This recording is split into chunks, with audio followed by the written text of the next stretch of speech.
Thank you.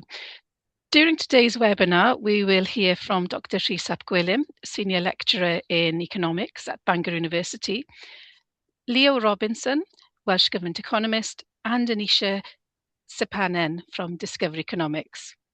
Diolch, Rhys. Thanks, Rhys. Right, I'm just going to try and share my screen. Hopefully that's up and everyone can see. I'm just going to look for Rhian nodding. Excellent. Okay. Bore da. Good morning, everybody. Thanks very much for joining us for this third workshop in the series run jointly between us in Bangor University, Discovery Economics, and Welsh Government. My name's Dr. Rhys ap Gwilym, and if I can get my slides to move, there we are. There's a picture of me. Welcome to the session. So I'm a senior lecturer in economics at Bangor University. One of my main research interests is in devolved taxes, and lots of the work that I've been doing in that area, I've been doing together with Welsh Government, lots of it commissioned work, looking at things like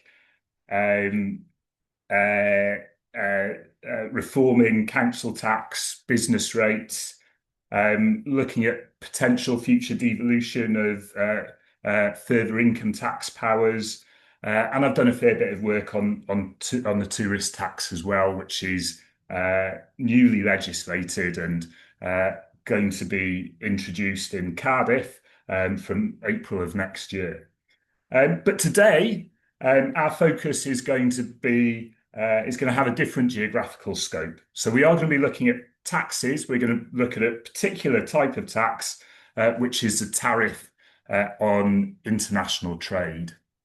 So just over a year ago, you might remember there was a lot of talk about tariffs in the news because of what President Trump talked about as his Liberation Day.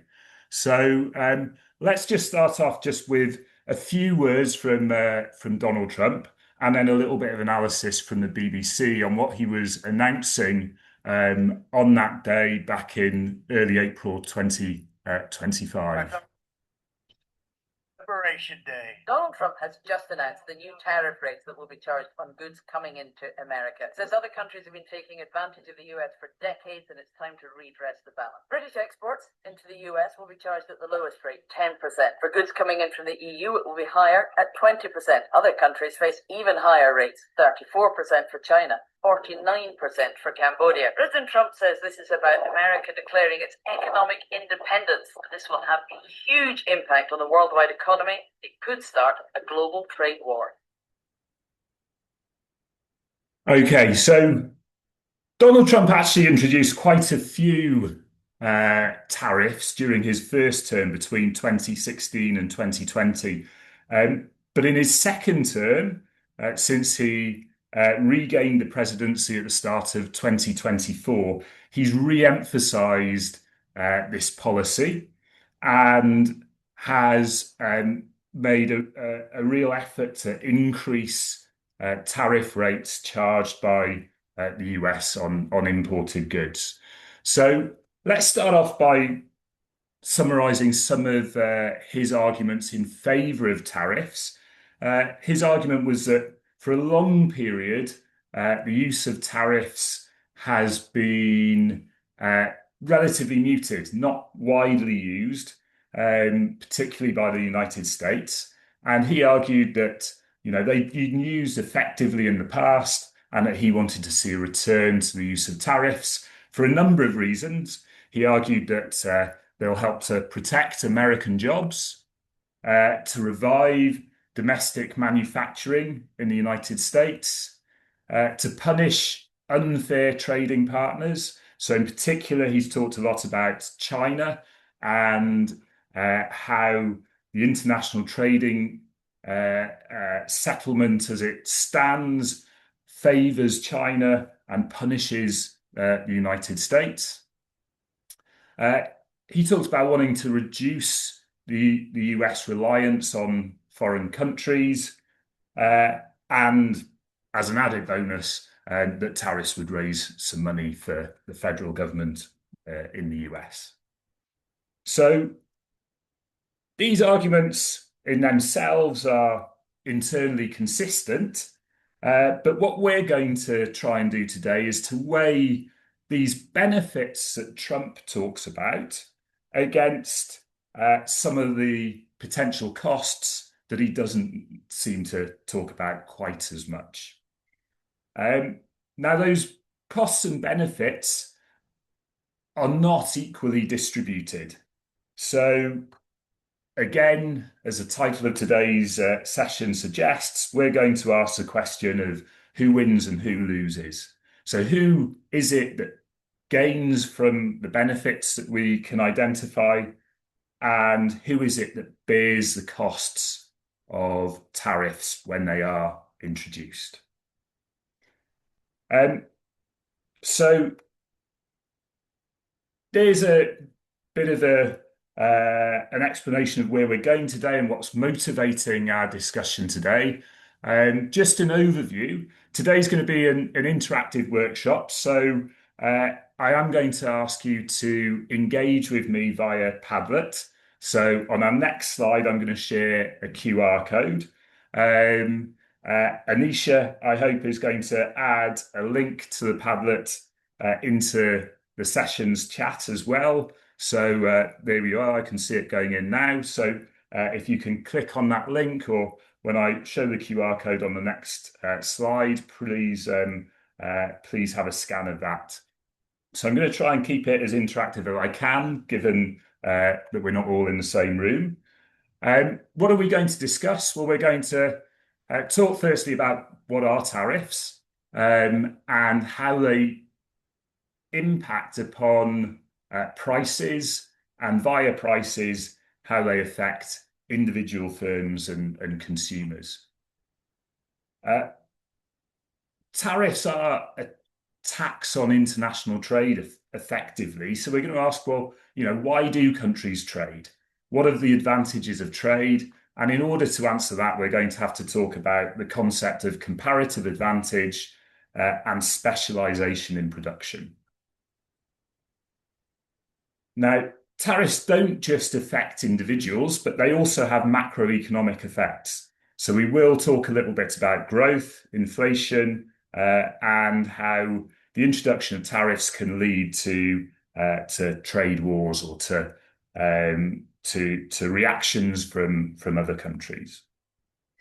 And we'll wrap up. I think I've got roughly 40 minutes with you, probably about 5 minutes in so far. When we get to the end of my bit of the session, I'll ask you about your judgments when you think it's appropriate for governments to use tariffs, and when maybe they should stray away from them. So hopefully that gives you a map of what we're going to cover today.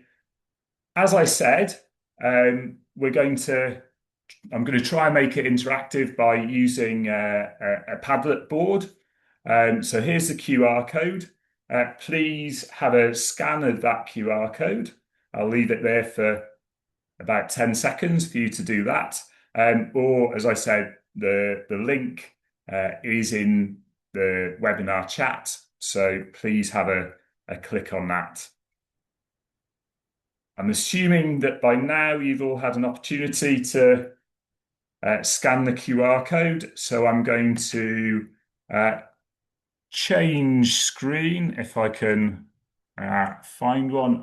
Here we are, and go into the Padlet board. So hopefully you're all seeing something like this in front of you at the moment. So there's a poll up.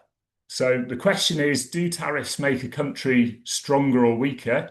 So please click on one of those three options: stronger, weaker, or maybe it depends on the circumstances. So I'm going to give you a little bit of time, maybe a minute or so, to click on that poll. But then please as well, where it says add comments below the poll, please do try and explain your answer briefly. If you think that tariffs make a country stronger, just tell us why you think that's the case. If you think it makes a country weaker, again, let us know why. Or if you think that it's dependent upon circumstances, well, tell us a little bit about, under what circumstances do you think tariffs strengthen a country, and under what circumstances you think it might weaken that country. So I'll just give you a minute to answer that, and then we'll come and have a quick review.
I can see loads of responses starting to come in, so I'll just give you another 20 seconds or so.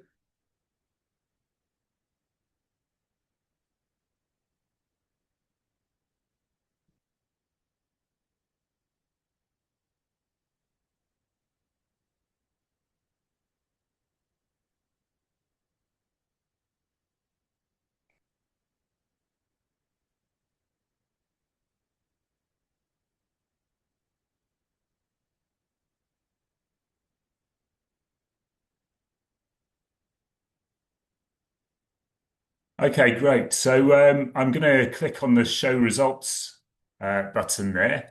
And we've got an interesting split. So the vast majority of you, 75%, think that it depends on circumstances, which I guess is a safe answer, but it's probably the right answer as well. But there are good arguments either way in terms of arguing that tariffs can make countries stronger or weaker. As I say, it probably depends on the circumstances. So some of the answers, some of the responses here are quite insightful. So Blushing Pigeon has said that maybe if there's a trade deficit, tariffs might help. So certainly that's been one of the arguments that Donald Trump has put forward. And when we look at some of the tariffs, we'll come back to that the US has imposed, we'll come back to discussing the trade deficit. So trade deficit is where a country imports more than it exports. And yeah, Donald Trump has said that tariffs can help the US to address their trade deficit.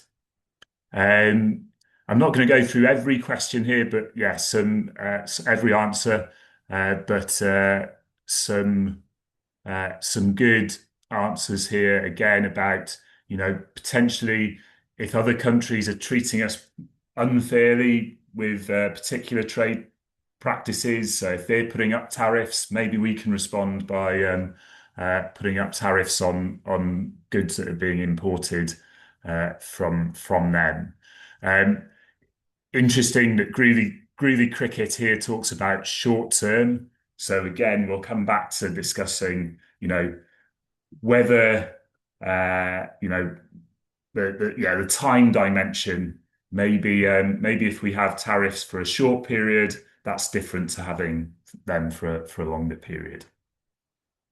Okay, let's go back to the slides.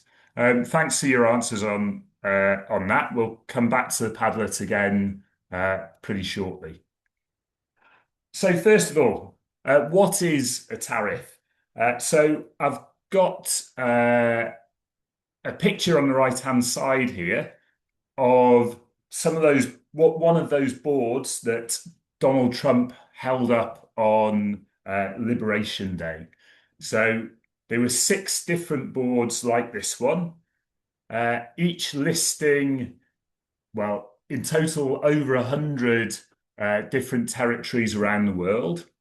And in this second column, so the first column tells us the name of the country, the second column, this was what Donald Trump's advisors had calculated as the effective tariff that these different countries charged on goods that were being exported from the US to those countries.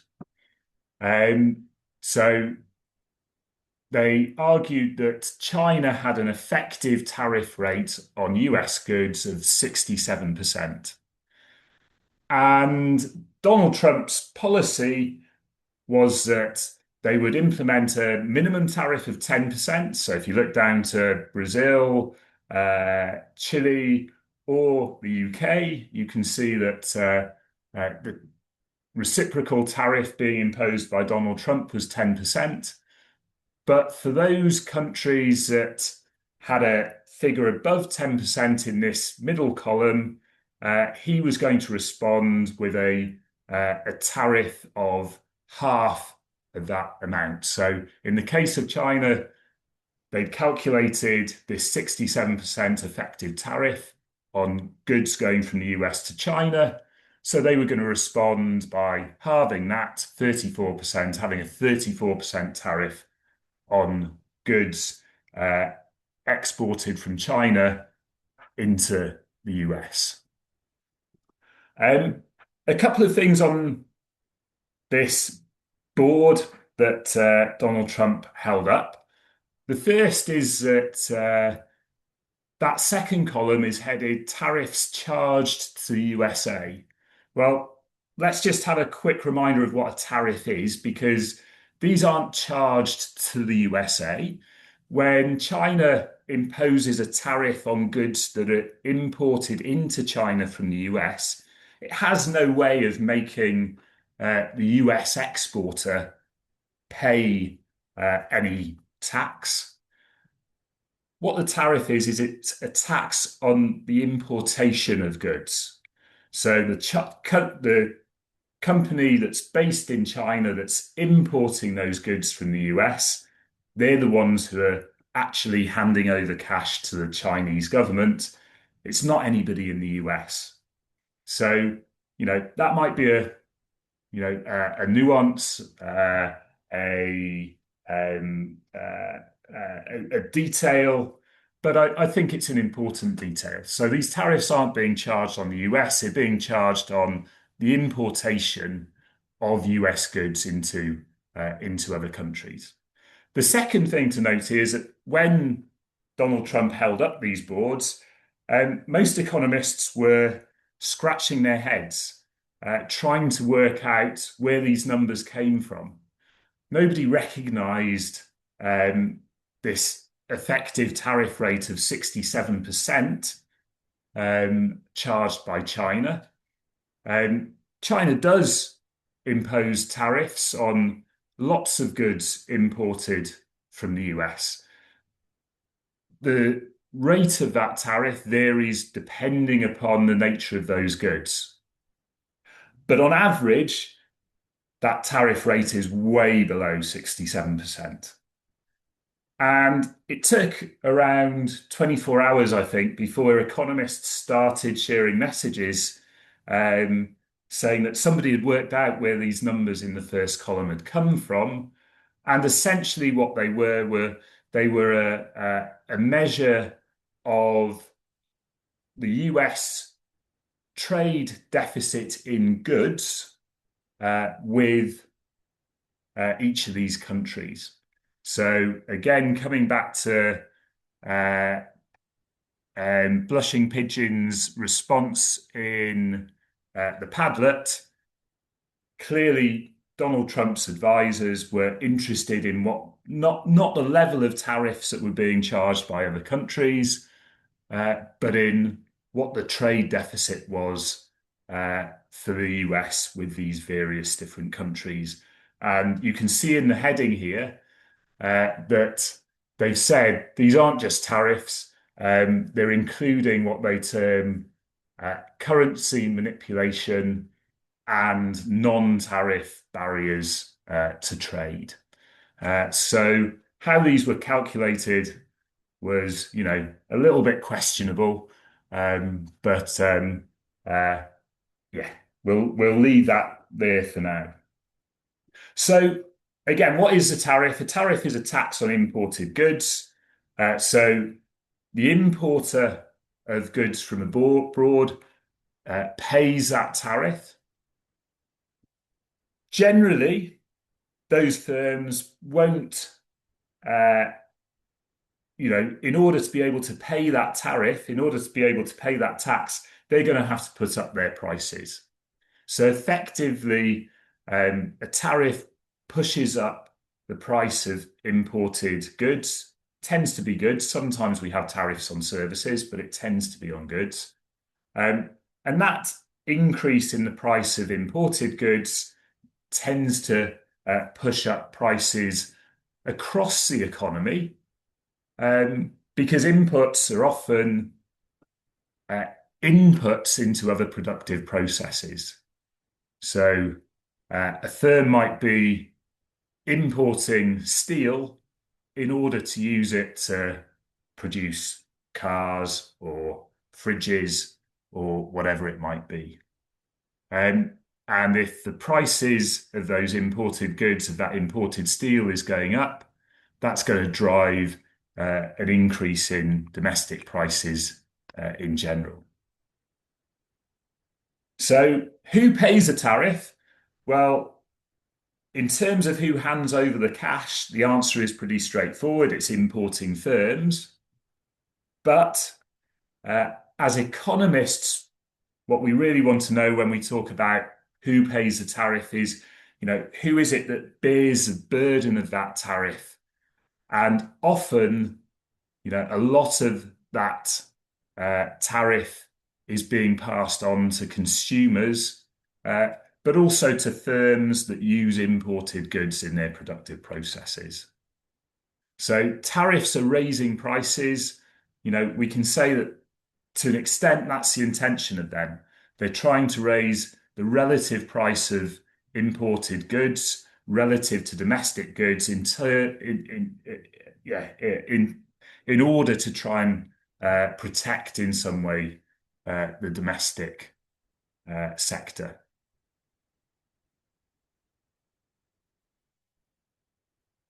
Okay, I'm just going to go back to the tablet quickly and put up another quick poll. So who do you think ends up paying most of the tariff? Is it consumers, firms, government, or foreign producers? We'll keep this one pretty short because I can see I'm almost 20 minutes into my time already. So I'll just give you another half a minute to answer the poll. And if you want to add some commentary below, please do that.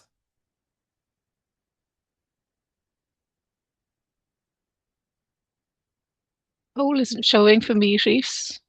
That's strange. So it's on the Padlet.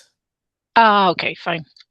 So I've left my slides up on the main screen. There we are. I can Fabulous. see, people are responding. So I've got if I bring it across onto the main screen, there we are. We can all see it. So somebody's named themselves as Donald J. Trump in the Padlet. I'm glad to see. So I assume they're pretty happy with these imposition of tariffs. Let's have a look at the results. So, who do you think ends up paying most of the tariff? We've got 67% voting for consumers, 23% voting for firms, and 8% voting for foreign producers. Great to see that nobody's voted for the government. In the short term, at least, governments tend to benefit from tariffs because it's extra revenue coming in. It's a tax that they're charging. In the longer term, it can hurt the government as well if tariffs damage economic growth, for example. That might hit their revenues further down the line. But you're right, in the short run, governments tend to benefit. The costs, again, most evidence would agree with you that most of the costs tend to be borne by consumers, but it does depend. It really depends on the price elasticity of demand of the goods that are being produced.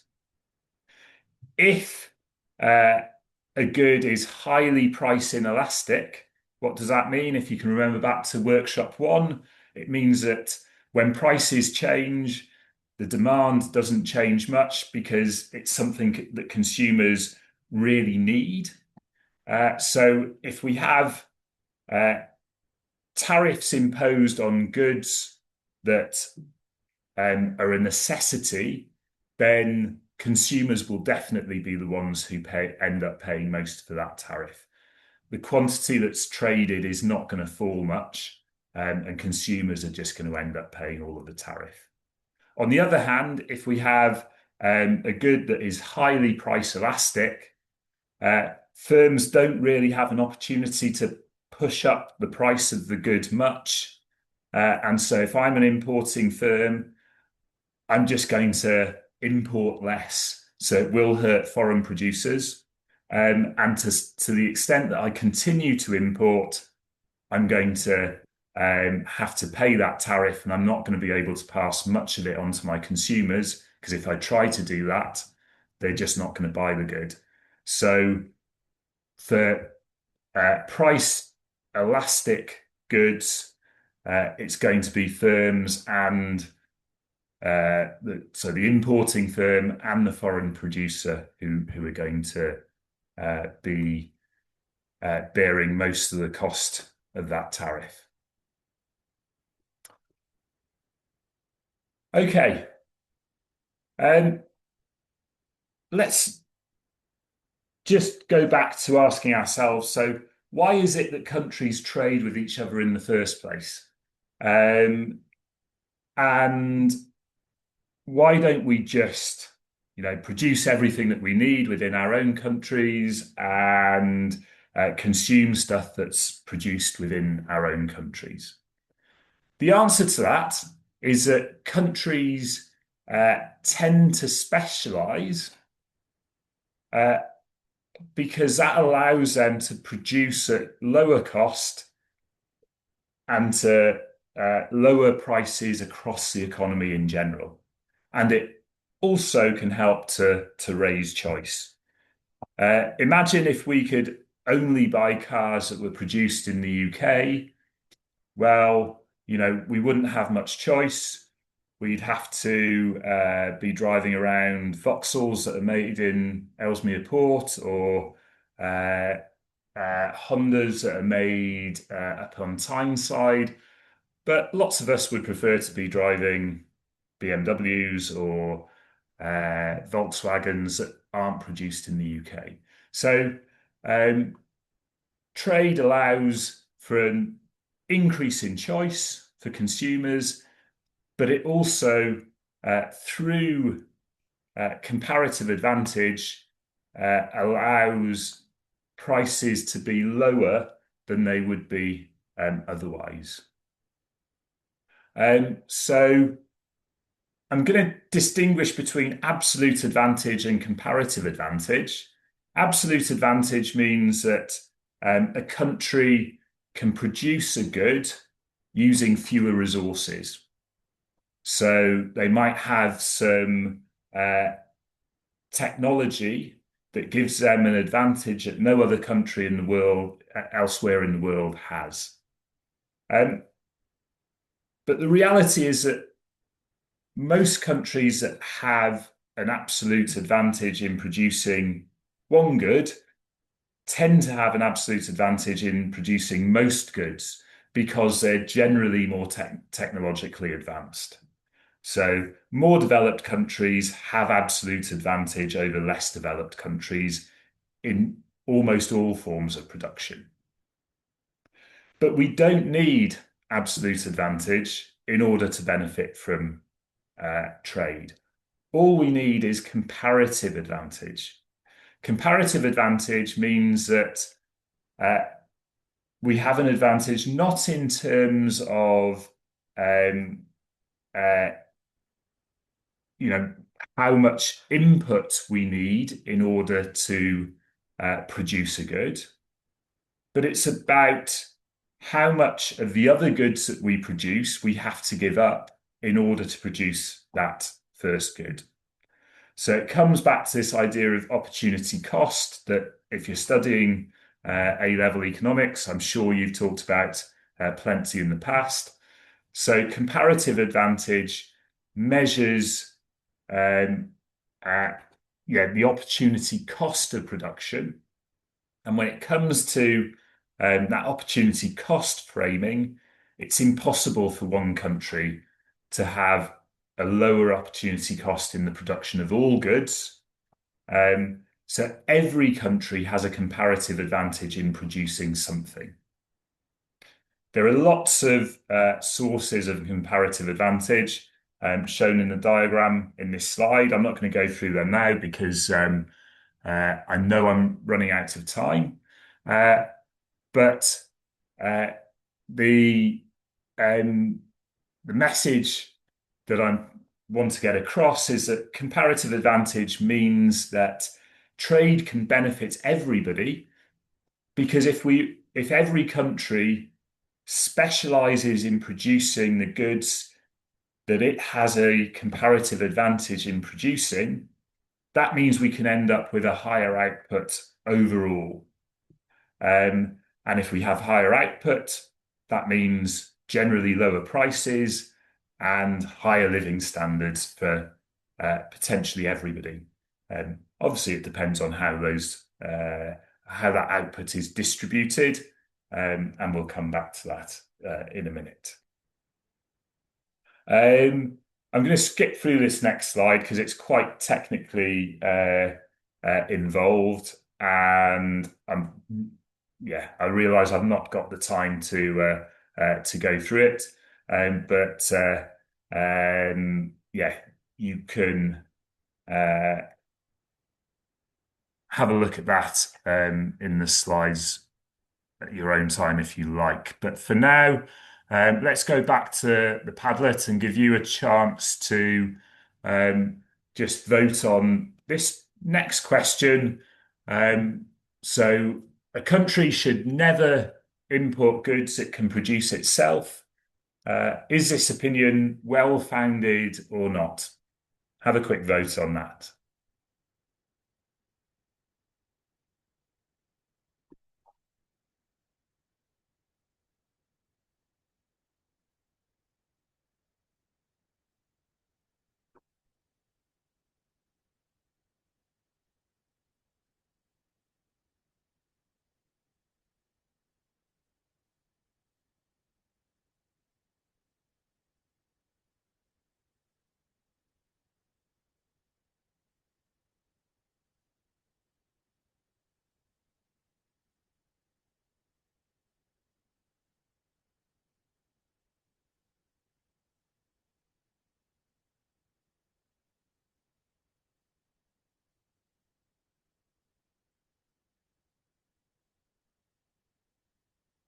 Okay, let's have a quick look at how people have answered. So 80% of you saying it's unfounded, 20% saying it's well-founded.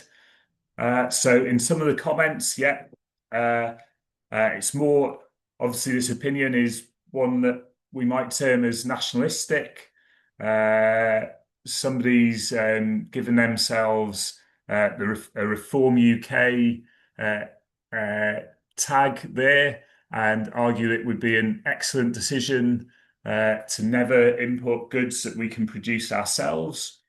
I think we could all agree that if we can't produce certain goods, then it's a good idea to trade. We wouldn't be eating many bananas in Wales, and we'd be eating a lot of lamb if we weren't able to trade with other countries. So being able to trade increases the choice that we have as consumers, and that's generally a good thing. But what if we're talking about things that we could produce ourselves? Well, in Wales, we don't produce any cars. We don't have any car factories, but we could produce them. Would it make sense for us to decide that, okay, we're not going to import cars from elsewhere and we're just going to produce our own? Well, there would be large costs involved in doing that. We would be there'd be a lot of fixed costs involved in setting up a factory to produce cars in Wales. Maybe we're better off accepting that we import cars from elsewhere, and maybe we should focus on what can we produce in Wales and sell outside of Wales, which allows us to then buy those cars in return. So Wales has a comparative advantage in energy supply, for example, in agriculture. Maybe we should focus on those things that we have a comparative advantage in, the things that we're good at, and sell those things abroad so that we can then import those things that we're currently not producing, even though we could produce them ourselves in theory.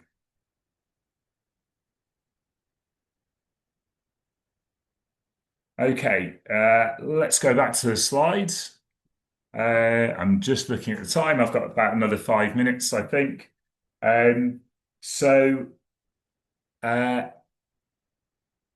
Tariffs in practice, who wins, who loses?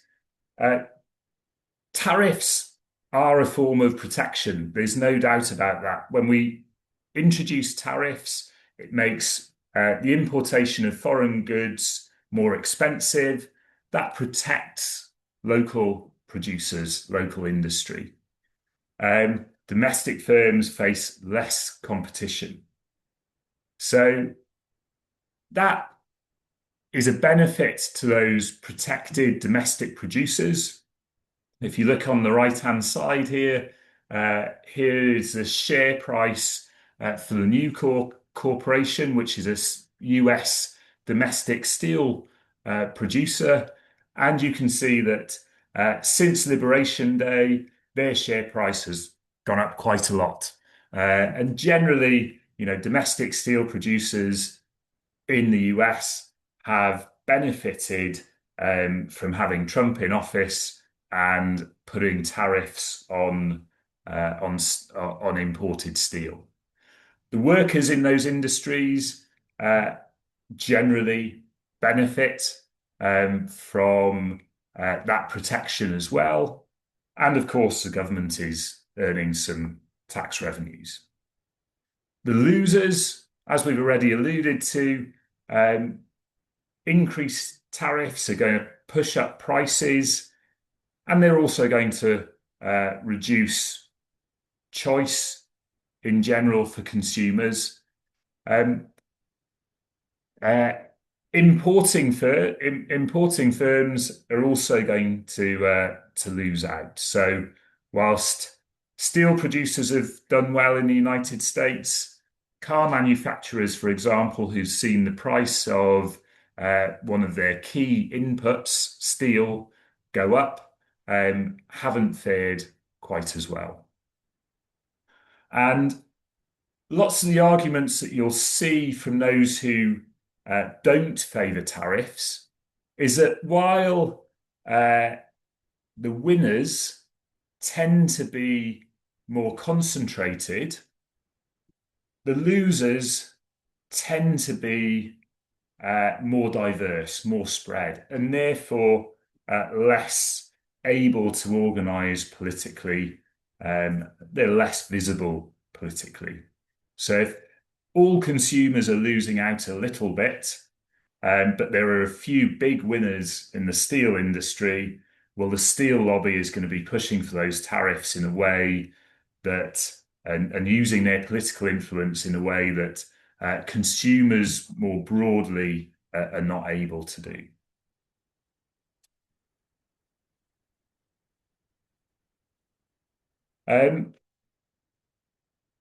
Moving on from thinking about consumers and firms individually, let's think more broadly now of some of the impact of introducing tariffs.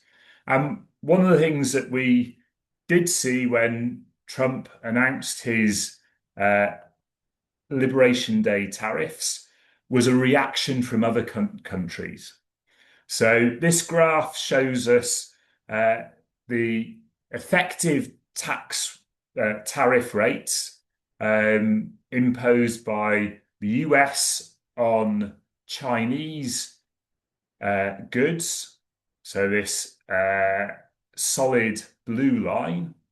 And on the other side, we've got the effective Chinese tariff on goods being exported from the US into China, shown by the red line.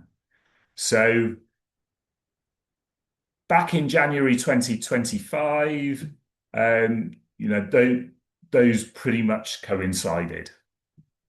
We can see Trump starting to increase those tariffs in February 2025, and in April, as following Liberation Day, those tariffs on US goods imported into the Chinese goods imported into the US, it skyrockets.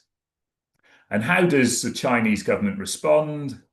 Well, it responds by imposing its own huge tariffs on US goods. So trade wars are the almost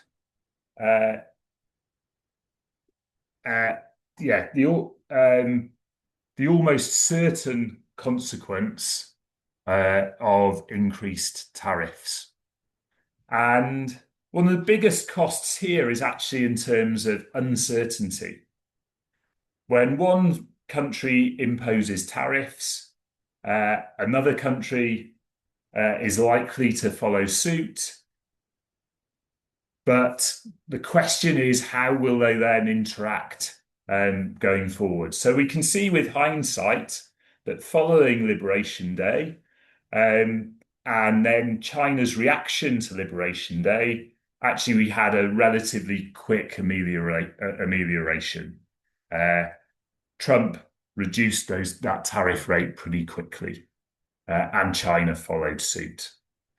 We ended up with tariffs much higher than they had been previously, but they weren't at the levels suggested by Trump on Liberation Day itself.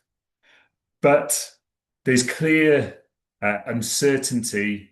Back in April of last year, nobody really knew what was going to happen. And that uncertainty, it has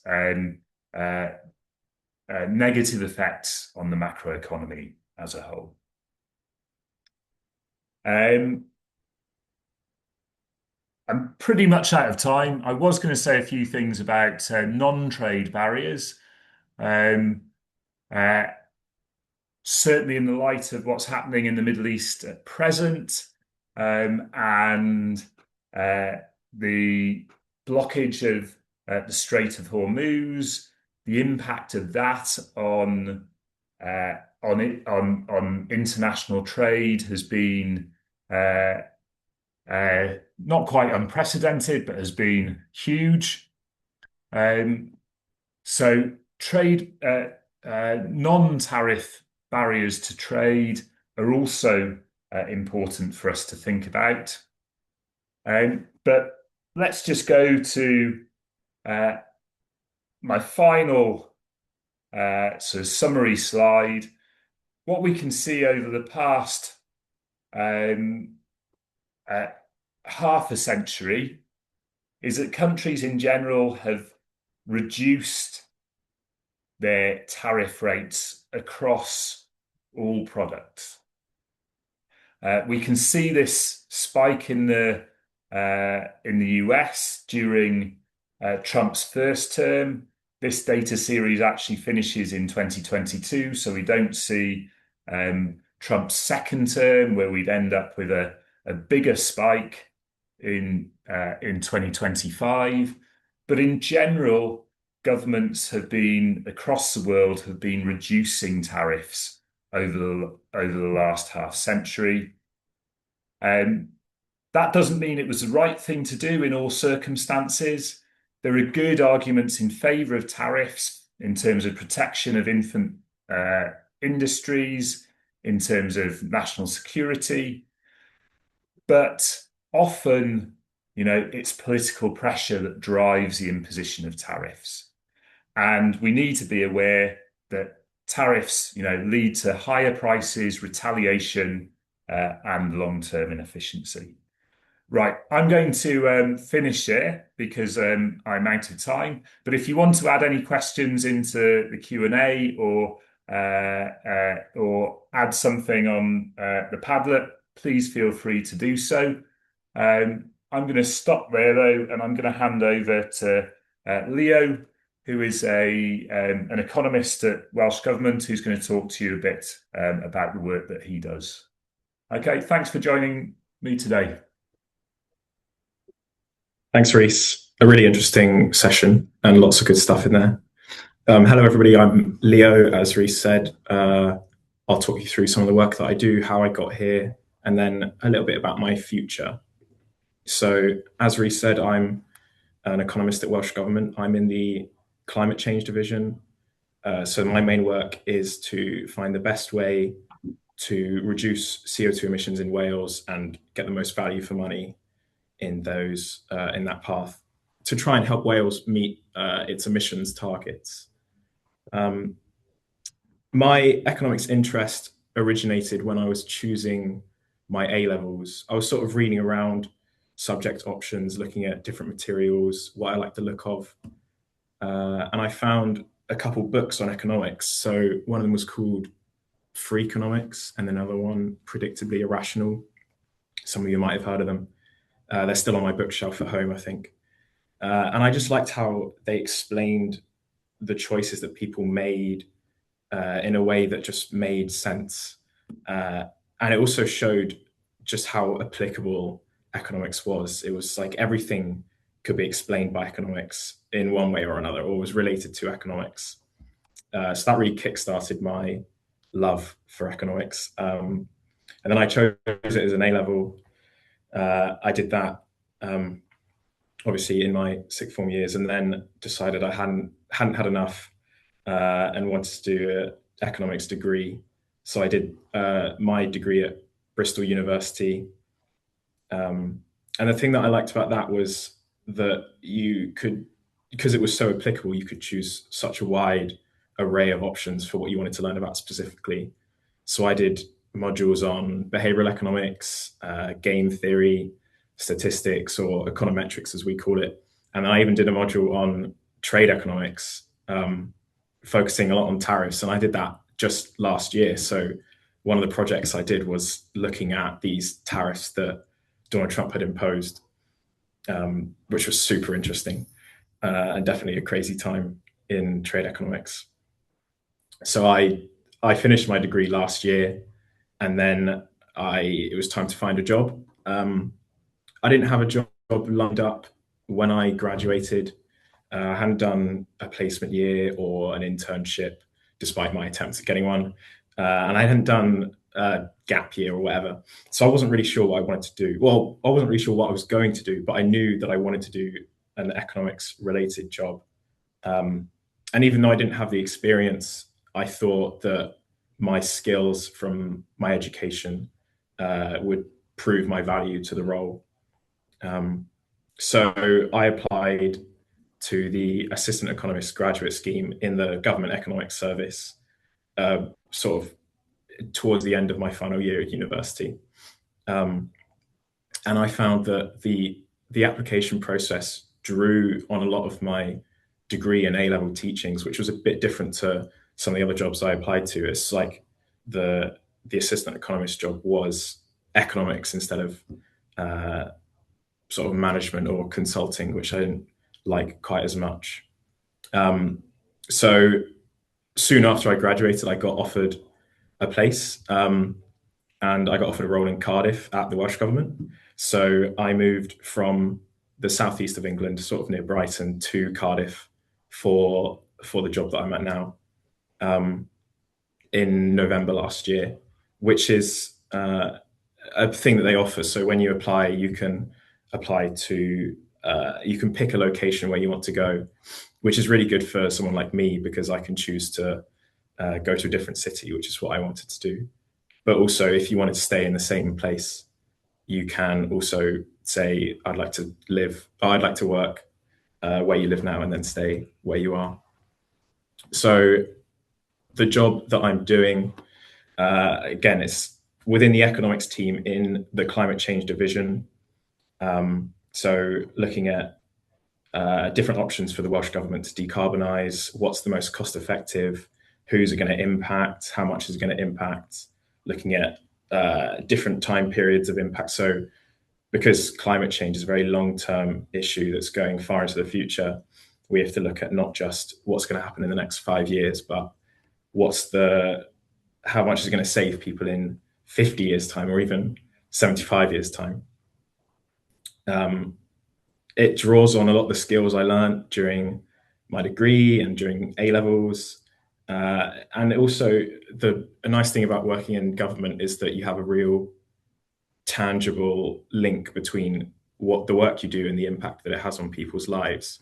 So if I give economic input into a policy, it might improve people's health through better air quality, or it might save them money if they are helped to buy an electric vehicle, which is cost saving, or a heat pump, which saves them money during heating their home. Also, when you work in the government, you get a lot of exposure to people in high positions. So there's ministers, senior civil servants who've been in the work for lots more years than I have, at least. And also because economists in government is quite a rare profession, when you are in a meeting room and you raise your hand and you give your opinion, it's given quite a lot of weight because you're using all those skills and knowledge that you learn and the economic theory that's behind it, and people think, that's an interesting point. So that's really nice to see that all the education and hard work that I've put in is being listened to properly, which is really rewarding. And it's a great thing to have, especially as somebody who's quite young in work. So I'm only 21. And this is my first job out of uni, so that's really good. I'm going to try and wrap up quite quickly because I know we're over time. But I also wanted to say a little bit about where I think I might be in a couple of years' time. So something I've realized quite recently is that you don't really have to have everything planned out in your life. So you guys might be asked what you want to do for your A-levels or your degree or work after your degree. Do you want to go on a gap year or a placement year or an internship? But I don't think you have to worry if you're not sure. I didn't have everything mapped out when I was applying for uni or when I was at uni, or even when I graduated, I didn't have the job that I have now. And I still don't know exactly what I'm going to do in a few years' time. But my policy has been keep your doors open. Don't be afraid to find yourself in the wrong place, because you might not know it's the wrong place until you're there, and you might not know where the right place is until you go for something. So go for that thing that you find really interesting. And for me, that was economics. And I'm really lucky to have found myself in the Welsh Government. So that was a bit of a speed run, but I think I'm going to pass off to Anesha to talk about Discover Economics. Yes, thanks, Leo, for that. And I think that's quite useful advice for everyone listening as well. I'm very conscious of time, so I'm going to do a very, very quick run through of our competition. So Discover Economics, in partnership with the Royal Economic Society, has a competition called the Young Economist of the Year. And the competition is basically a platform for you to just share your ideas about some of the real world problems and like challenges happening now. So the competition has 5 questions, and you basically can just choose the one you like the best and share your ideas of how to tackle them, what's your point of view, what's your perspective, and what you have to say about it.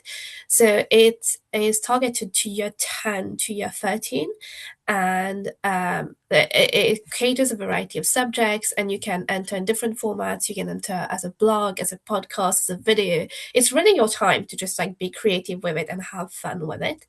The final is then held at KPMG, and the winner gets published in the Financial Times. So it is a very competitive competition. We get around like 3,000 entries every year. But it is also a really fun process, and you learn and develop a lot by doing it. So if it does sound interesting, head to our website where you can find out the competition topics. So the competition has opened, I want to say 2 weeks ago, and is currently live for a few months. So if you're interested, you can go to our website, Young Economists of the Year, and you will find out more details. We also have a webinar where we are giving like tips and like advice, and you can also hear from last year's winners, and this is on our website also. I'm also going to share a link in the chat so you can have access to that. But yeah, any questions, then you can follow through on our website. Ryan, I'm going to pass over to you. That's excellent. Thanks ever so much, Anisha, Leo, and Rhys, for your contributions today. It's been extremely valuable, and thank you all for attending. Diolch bawb, thanks all.